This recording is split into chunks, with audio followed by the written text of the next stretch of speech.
Whether a person uses a will or a trust to administrate an estate or to pass property needs to be carefully reviewed with your attorney. There are a lot of benefits to each. A trust document is becoming very prevalent today because it bypasses executor fees, probate fees, attorney's fees, and a number of things that probate requires. In some situations, a probate just has to occur and a will is the best avenue.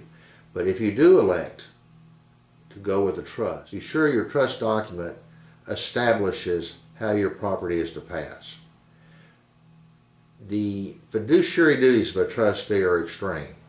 They're one of the highest duties under the law.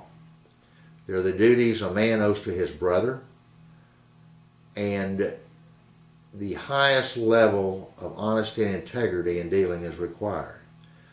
But the trustee is only responsible to execute the trust. If the trust is loosely drawn and doesn't have restrictions on the trustee as to investment powers, or if it doesn't dovetail into the Trust Act, or have other protection, the trustee has a lot more latitude than would an executor or someone administrating an estate who is answerable directly to the court through accountings and inventories. The fiduciary duty requires the trustee to put only the interests of the beneficiary at hand and not to be reckless, and to do what is necessary to produce income, to distribute that income to the beneficiary and eventually the principal, all according to how the trust is drawn. The trustee should take the assets immediately in his possession and put them to work and not let them sit there and not earn income. You shouldn't delegate powers to someone who is inappropriate or unable to do what he should do under the trust.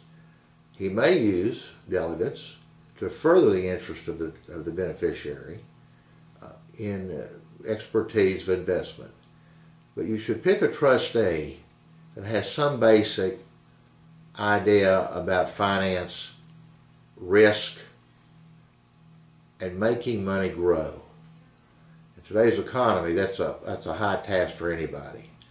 But generally, it should be someone that A, you trust, and B, is smart with finance, because his hands is going to be tied with the rest according to the trust document. It is one of the highest degrees of integrity that are required, and a beneficiary, subject to the terms of the trust agreement, is entitled to an accounting annually or upon request. Where are my assets? Where are, better stated, the trust assets? What are they earning? And what is the probabilities for the future? Some of the benefits of a trust is the fact that you can bypass probate. Probate can require a bond, that's money down the drain.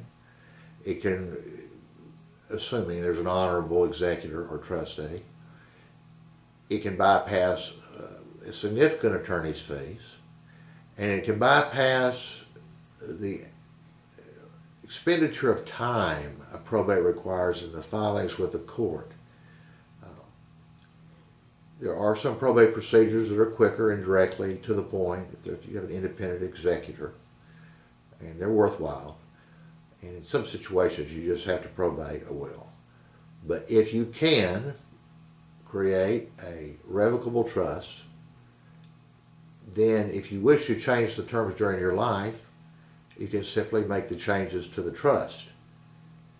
You don't receive some of the tax advantages by doing that, but unless you have a very, very large estate that exceeds the exclusions for taxes, it is a way to leave your family, your wife, your loved ones, your children, your church, or wherever you wish your bounty to go in such a way that they actually get it, and money doesn't all go to lawyers and trustees and executors.